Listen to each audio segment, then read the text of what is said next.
Perú había sido embestido por una de las eras más duras y sangrientas. 10 años atrapados en la oscura violencia hasta que, la noche del 12 de septiembre de 1992, el GEIN capturó al cabecilla, Abimael Guzmán Reynoso, el presidente Gonzalo, o la llamada cuarta espada del comunismo después de Marx, Lenin y Mao, fue enjaulado. Hoy se cumplen 33 años de esa captura del siglo. Un duro golpe al terror. Hola, buenas noches, bienvenidos al programa. Soy Milagros Leiva y yo, la verdad, que crecí con Sendero, ¿qué quieren que les diga? Nací durante la dictadura de Velasco, a quien algunos candidatos admiran.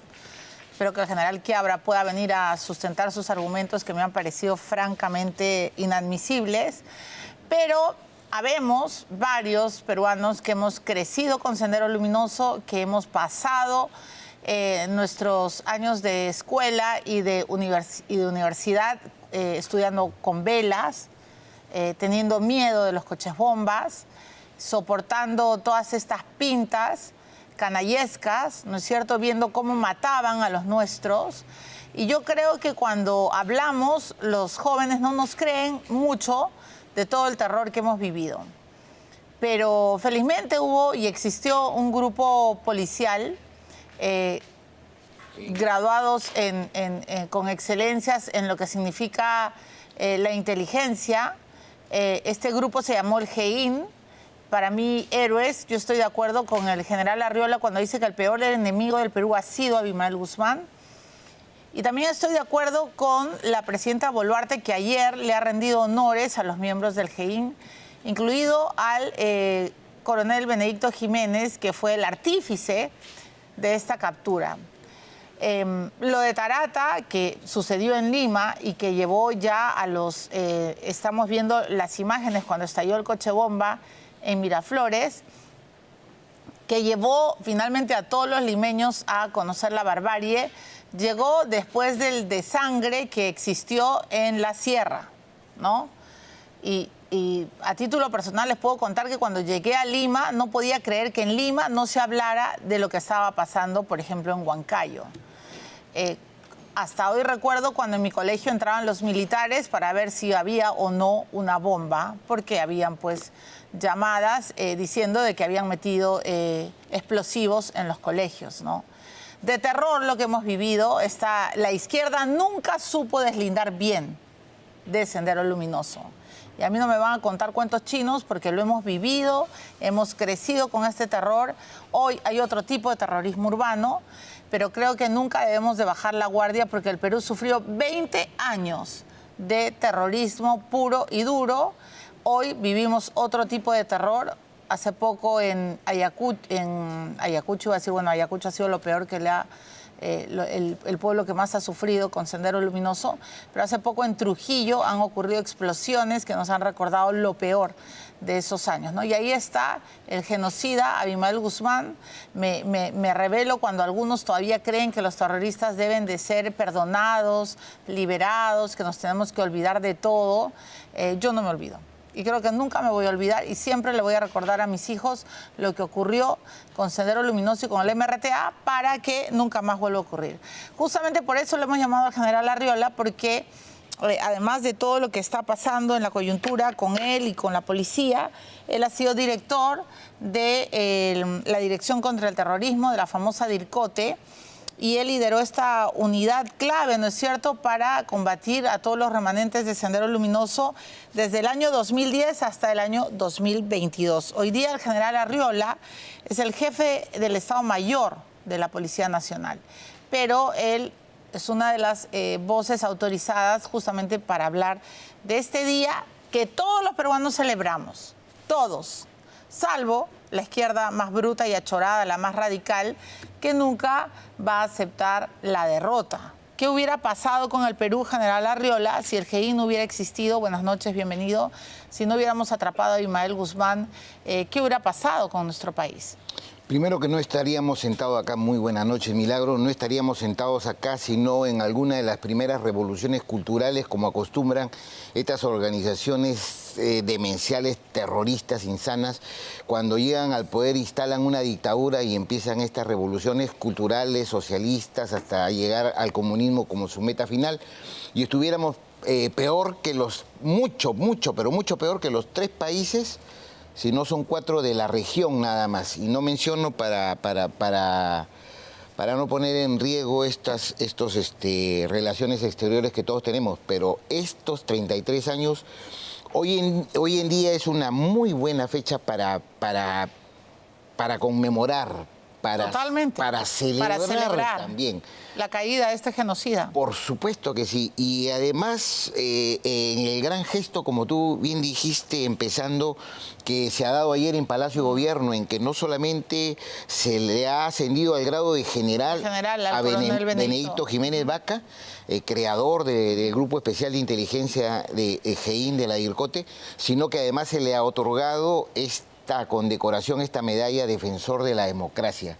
Muy importante con el comandante González y ahora sí todo un grupo unido del GEIN,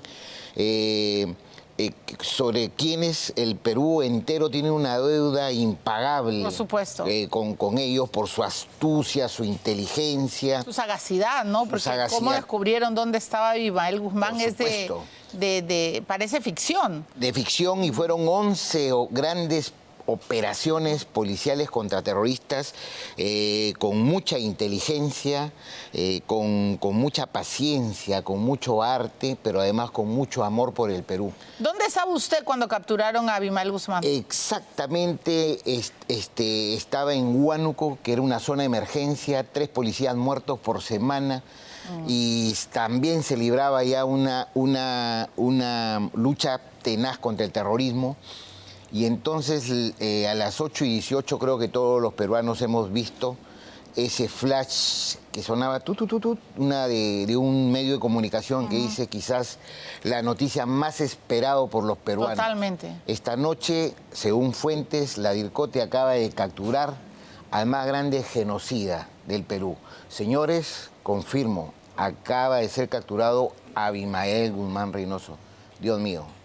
Si uno que vive el partido, es peruano, ha ido a levantar tantos cadáveres asesinados por estos cobardes, fue realmente una sensación muy, pero muy potente. Fue un júbilo general. Un júbilo. Yo he visto gente cerca a nosotros. En esos tiempos recién estaba la integración de la policía, con nuestros hermanos de la Benemérita Guardia Civil, de la gloriosa Guardia Republicana. Nosotros que salíamos de la ex Policía de Investigaciones nos abrazamos, por supuesto que sí, y todo era, esa fue la noticia, más que la captura del siglo, que se quedó perenne en los espacios. Y atrás de ellos, yo estoy completamente seguro, porque así he recabado la información de las personas que han sido víctimas directas del terrorismo, como indirectas también. Dice que han sentido una sensación de justicia, una sensación como de alivio. Total. De ver a la más grande bestia que ha carcomido el cerebro de nuestra juventud desde niños y que los ha moldeado como máquinas para producir muerte entre peruanos. Y fueron los primeros que han ido ante la Comisión Interamericana de Derechos Humanos. Fueron los primeros que han ido a la Corte Interamericana de Derechos Humanos. Eso debe hacernos pensar de una vez por todas, porque las secuelas que han dejado estos 45 años de lo que ellos llaman lucha armada, guerra popular, que no es otra cosa más que terrorismo, porque aquí no hubo conflicto armado interno. Nunca hubo en absoluto, esto hubo terrorismo. Y hay unos que justifican y que quieren hacer Ginebra, el artículo 3, eso es una narrativa.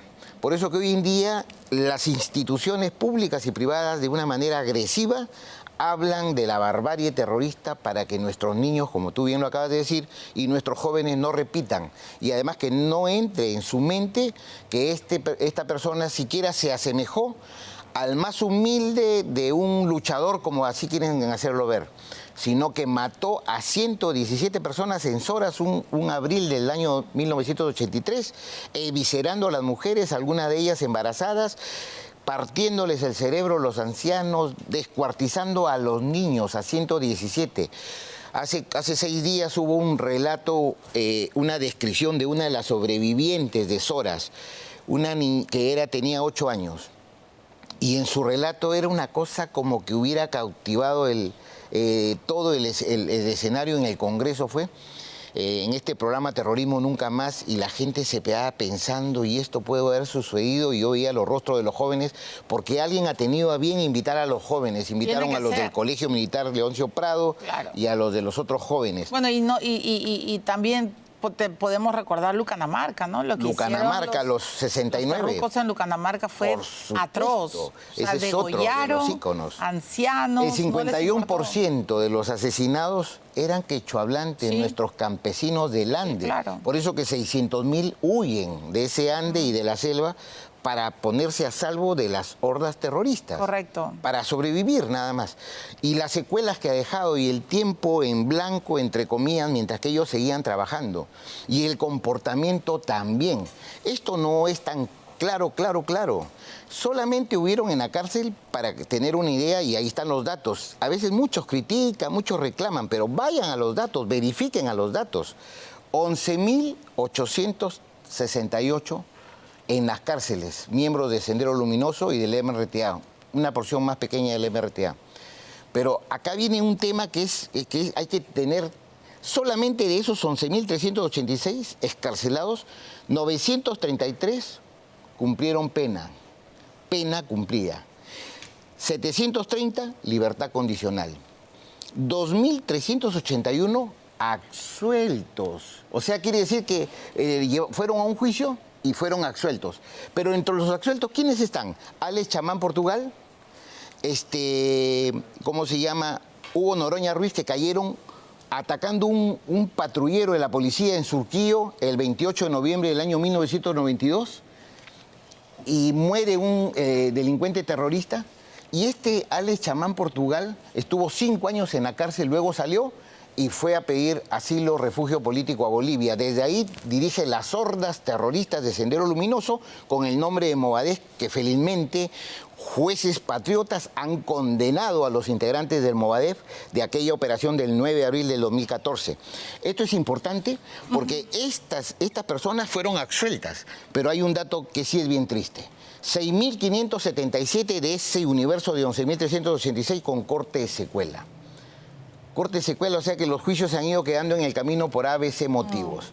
Entonces, no tenemos un número importante que se pueda decir, acá hubo una posición fuerte. Y más bien hubo un trato diferenciado, y yo lo puedo demostrar. Por decir, Alfredo Víctor Crespo Baragarac, ¿sí?, conocido terrorista. Alberto Crespo, el embajador de Sendero. Por supuesto. Cayó con toda la lista del personal del ejército y otras cosas más, y a él lo condenan a 20 o 25 años en una primera vez. Pero como ellos tienen todo un aparato bien montado y llegan hasta las esferas internacionales ante la Corte, plantea el Movimiento Popular de Control Constitucional, plantea una demanda de inconstitucionalidad contra las leyes con las que se había derrotado el terrorismo. Y todos los juicios vuelven a cero. Él había estado en la ¿cómo se llama?, en la cárcel 11 años, 4 meses y 4 días. Cuando presenta un habeas corpus, porque todos los procesos vuelven a cero, y a él lo liberan. Y luego enfrenta su juicio en libertad. Cuando enfrenta su juicio en libertad, a la hora de la sentencia le dice: usted es culpable, usted es responsable de estos delitos por los mismos elementos de convicción. Pero cuando lo condenan, ¿sabe a cuánto lo condenan? A 11 años, 4 meses y 4 días. O sea, como ya había cumplido. Como ya usted cumplió, se le conmuta la pena y salió. Mientras que está en la cárcel el coronel Manyari Castelares. Manyari Castelares, que llega a prestar servicio en el año 84 a Huancavelica, un alférez de 7 meses de egresado de la Guardia Republicana, y que se dedica a hacer seguridad y secretario del prefecto, ese era su cargo, y de pronto se produce una intervención, una operación, y hay una persona que desaparece. Él presta servicios 84, 85, y 30 años después... ¿Sigue preso? No, 30 años después lo persigue. Después de 19 años hay un juicio. Ya. Y en el 2014 hay una sentencia, después de 5 años del Ya. 2019, y a él lo absuelven, porque no habían pruebas en absoluto. Pero faltando 2 años para ese 2014, sale un testigo, Omar Avía, que lo ha visto, un señor con bigotes, y es él. Listo. Y entonces lo absuelven. Va a la Corte Suprema, lo anulan, y ahora, después de casi 40 años, vuelve a juicio y lo condenan en el año 22. ¿A cuántos años? Le han puesto 15 años. No te puedo creer. Y él, o sea, él es huancabelicano, tenía 7 años, no participa en ninguna operación, sus funciones eran otras. ¿Y le han condenado a 15 años? Esas son las arbitrariedades, las injusticias que no entiende. Y así hay una serie. Sí, claro. Mónica Feria Tinta, una terrorista convicta y confesa. Dios mío. No, y además tengo que decir que en la campaña anterior, cuando nos acusaban a varios periodistas en este canal de que por qué atacábamos tanto a Pedro Castillo, lo que hacíamos era recuperar memoria, y yo tengo que agradecerle al general Arriola que en ese tiempo vino y hizo mucho Memorex, porque Pedro Castillo tenía brazos comunicantes, tentáculos con el Movadef. Es más, se atrevió a llevar al Movadef a Palacio, y esa es una afrenta a los peruanos. Así que, por favor, no me vengan con que, ay, qué inocente Paloma, cómo lo discriminaron, ¿no? Los peruanos que no tienen memoria, evidentemente van a tolerar, no sé, pues la narrativa de la izquierda que ahora trata de suavizar lo que hizo Sendero Luminoso en nuestro país, ¿no? Pero en Lima, nosotros los peruanos nos acostumbramos a decir cuídate, porque no sabíamos si íbamos a regresar a casa. Y los policías, como el general Arriola, muchos murieron defendiéndonos. Entonces, por eso hoy día a mí me parece clave celebrarlo. Me parece clave siempre recordarlo. No sé dónde estará Gianmarco, pero siempre me voy a acordar de él, porque yo estaba en un concierto de Gianmarco en la estación de Barranco, cuando Gianmarco abrió un papelito temblando y dijo, ¿esto es verdad? Y todos nos quedamos callados, y él dijo, ha caído Abimael Guzmán. Ese día yo canté el himno nacional con gente que ni conocía, y todos llorábamos porque había caído el enemigo del Perú. Bueno, ahora hay otros enemigos que espero que se solucionen, porque también se están sembrando mucho terror, y creo que el próximo gobierno, el próximo candidato, espero, entienda que el gran enemigo es la inseguridad. Tengo que preguntarle sobre eso, pero le tengo que decir, no sé si usted lo sabe, y esta es una noticia en desarrollo, que la jueza de investigación preparatoria para casos de corrupción de funcionarios de Arequipa, Janet Lastra Ramírez, acaba de declarar fundado el pedido de suspensión de derechos del general Víctor Sanabria Angulo por el plazo de 18 meses. En consecuencia, lo que pasaría es que el máximo jefe de la Policía Nacional del Perú queda suspendido en su cargo. ¿Qué quiere decir? ¿Que ahora usted es el jefe? Primero hay que confirmar, porque ahora... Es una noticia de último minuto. Pero a través de las redes, porque hace poco salió que un testigo le decía al otro testigo, yo presenté un habeas corpus, me apersoné, y total, el fiscal me dijo, ¿sabe qué? No tiene ni una investigación. Que estoy de locos. Y 2 medios serios. Pero este también... pedido ya existía, y la jueza de investigación preparatoria ha confirmado. ¿Usted prefiere esperar? No, pero por favor, sí, esperar. Y la vez pasada que sucedió eso, conversé con el comandante general y le digo, mi general, ¿y por qué la suspensión? Me dijo, yo ni notificado estoy, me dijo. Entonces, por presuntos delitos de peculado y de abuso de autoridad es lo que aparentemente ocurre, pero entiendo además su mesura y ¿cómo se dice? Su precaución. Porque claro, es una noticia en desarrollo, nos estamos enterando. La prudencia, esa era la palabra, no venía a mi cerebro. Pero si esto ocurriera, usted pasaría a ser el comandante general de la policía. Yo siempre he estado preparado para lo que Dios designe en cualquiera de los momentos, para cualquiera. Okay. Acuérdese que en el 2022 Yo estaba de baja en la Policía Nacional del Perú porque tuve algunas situaciones en las que consideré que era sumamente necesario. Nunca me arrepentiré de ello. Como un día como hoy dije, ¿por qué, en estos mismos términos, por qué es que era necesario que se celebre y por qué teníamos que cerrar las filas todos los peruanos y no debíamos permitir un solo atisbo de terrorismo en cualquier lugar del país? A no ser de que hayas estado en acuerdo con ellos. Pero digamos, si pasara, usted está obviamente preparado para ser el comandante general. Vamos a ver si todo esto se confirma. Estoy leyendo noticias que están apareciendo en las redes.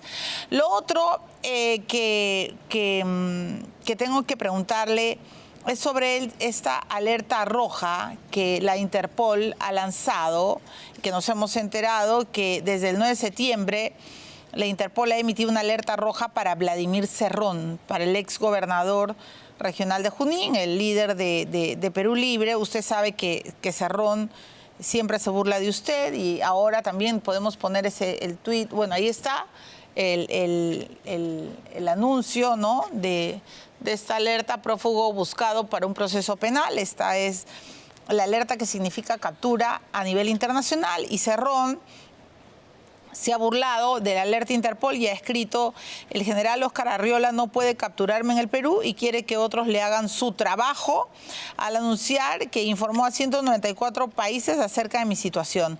Qué vergüenza, le ha escrito Cerrón. ¿Qué le responde, general Arriola? Yo no puedo responder a personas que son cobardes, no tienen la capacidad moral, la entereza de ponerse a derecho si es que dicen ser inocentes. Pero él está diciendo que usted le está pidiendo a los otros policías internacionales que hagan su trabajo. En absoluto, en absoluto. Y además esto no es un pedido. Yo hice este pedido un día como hoy, en una reunión, en un cónclave de Interpol hace un año, porque a él denegaron porque decían que no se le podía poner en la notificación roja porque era una cuestión política. Y sustentamos en la Interpol que cómo era posible que lleguen a esos extremos de conclusiones cuando las realidades cada estado tiene distintas y nosotros teníamos nuestras argumentaciones. O sea, porque un asesino y un criminal se pone marxista, leninista, maoísta, pensamiento Gonzalo, como hay un ingrediente ideológico político, puede entrar al espacio de perseguido político en absoluto. O sea que es por eso que yo tengo mi intervención, que además es pública. Yo digo, entonces el asesoramiento va a estar muy sencillo en los países, porque alguien le va a decir... Bueno, pero está claro, general... Roba, llévate el dinero que quieras y afíliate a un partido político y van a decir que es político. Pero está claro, general Arriola, ¿sí?, que Vladimir Cerrón sí ha sabido esconderse y que la policía no lo ha encontrado. Y también está claro de que si nosotros tuviéramos la orden, como mucho se ha dicho, o la idea de encubrirlo, jamás estaríamos atrás de la notificación roja. Ya, ¿No ok, ahí, o sea, ya, está bien. Y hay evidencia. No hay una, o sea, lo que usted me está diciendo es que no hay una orden del Ejecutivo que esté protegiéndolo, pero lo que yo creo es que se han demorado y se siguen demorando en descubrir dónde rayos está este señor. Que las capturas son así. Es como ahora se han capturado a 3 venezolanos y 2 cubanos que vienen siendo investigados y en posesión del arma que asesinó al indonesio. Ya están capturados. Y ha sido... Al final, ¿por qué mataron al indonesio? El móvil ese es lo que está tomando un espacio. Se está viendo. ¿Todavía no se sabe? Eso necesita una afinidad, un profesionalismo, mucha técnica para establecer. Ya, pero usted siempre... Mucha objetividad. Pero usted siempre me ha dicho que nos va a contar por qué murió... ay, Dios mío, la muchacha Andrea Vidal, por quién la mandó a matar y hasta ahora nada. Lo que pasa es que hay procesos investigativos. Pero ya muchos se demoran, pues. Hay cosas... Pero se supone que hay buenos investigadores en la policía. Por supuesto. La vez pasada yo no quise entrar, pero me hablaste de un periodista, ¿cierto? Bueno, asesinado, que capturamos, sí. Se fugaron, los volvimos a capturar porque también echaban la culpa a la policía que había permitido la fuga. Y hubo un incidente, un uso gradual de la fuerza y murieron. A ver, Corte Superior de Justicia de Arequipa, ¿no? Esto lo acaba de publicar el documento Panorama. A mí sí me gusta dar el crédito, por si acaso. Yo a mis colegas los respeto cuando consiguen los papeles. Declara fundado la Corte Superior de Justicia de Arequipa el requerimiento del Ministerio Público y se dispone la suspensión preventiva de derechos del imputado Víctor José Sanabria Angulo por 18 meses. Estoy entonces sentada frente al comandante general de la policía, general Arriola. Yo tendría que leer los documentos, esperar lo que me dicen, claro, no dudo. Y también, son documentos ya oficiales. Sí, y también lo que diga el comandante general, pues no. Sí, porque han habido sendas resoluciones de ceses y todo, y hay gente que no ha cumplido las disposiciones. No estoy motivando ni cómo. Pero se usted llama, siempre ha dicho que hay que hacer caso usted es uno de los en absoluto, que siempre dice que hay que hacer caso a lo que dice la justicia. Claro, por eso sí. ese es un Estado democrático. Sanabria también lo ha dicho, que en un Estado de Derecho pues uno tiene que pegarse a la ley. Por eso, si todo esto está ocurriendo y digamos, se certifica, usted va a ser el nuevo comandante general de la policía, por antigüedad y por derecho. Claro, la presidenta constitucional de la República es la que nombra. Yo sé. Sí. Esto es primera vez en toda la historia que se da, por un hecho de, ¿qué me dice? ¿Abuso de autoridad? Peculado y abuso de autoridad, sí.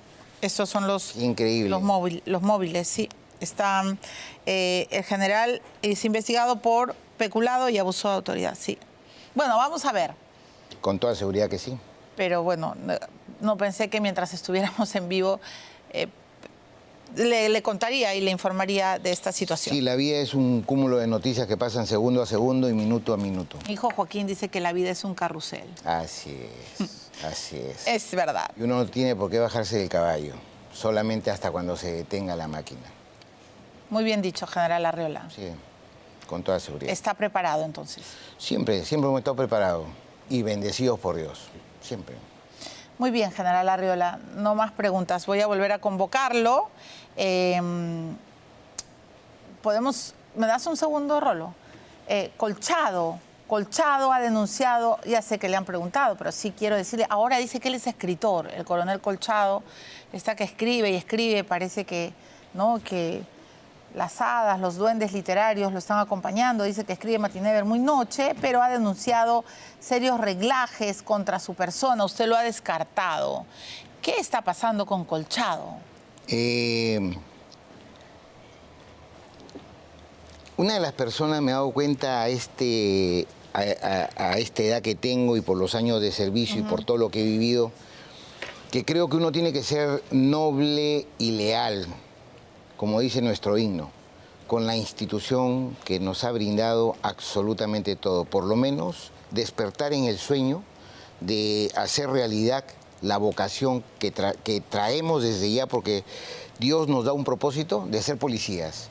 Y entonces en ese sueño despertado, luego decepcionarte o hacer algo, no lo hace la institución. No lo hace la institución, por el amor de Dios. O sea, ¿usted cree que le está faltando el respeto a la policía? A la policía, a los 140.000 miembros de la policía. Si tiene algo contra Arriola, que diga, pues Arriola es zambacanuta, que es esto, que es el otro, y conmigo o con los que él desee. Pero la institución es noble. La Policía Nacional del Perú entregó 4.800 personas, mujeres y hombres, para la tranquilidad y seguridad de sus hermanos ciudadanos peruanos. No se merece menos de un policía estos improperios y estas cosas que lo único que producen, en verdad, y él me conoce, tristeza, desilusión, decepción. ¿Lo ha decepcionado? Totalmente, totalmente. Muy bien, no más preguntas. Gracias, general Arriola.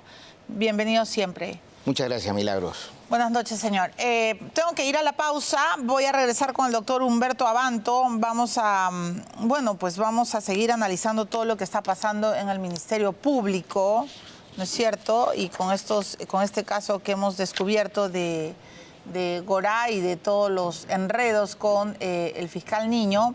Y luego vamos a entrevistar a la terapeuta tanatóloga María Elena Loret de Mola, porque, a ver, están sucediendo cosas bastante crueles, no solo en nuestro país, sino en el mundo, y estamos frente a una suerte de deshumanización, ¿no?, ¿Qué está pasando?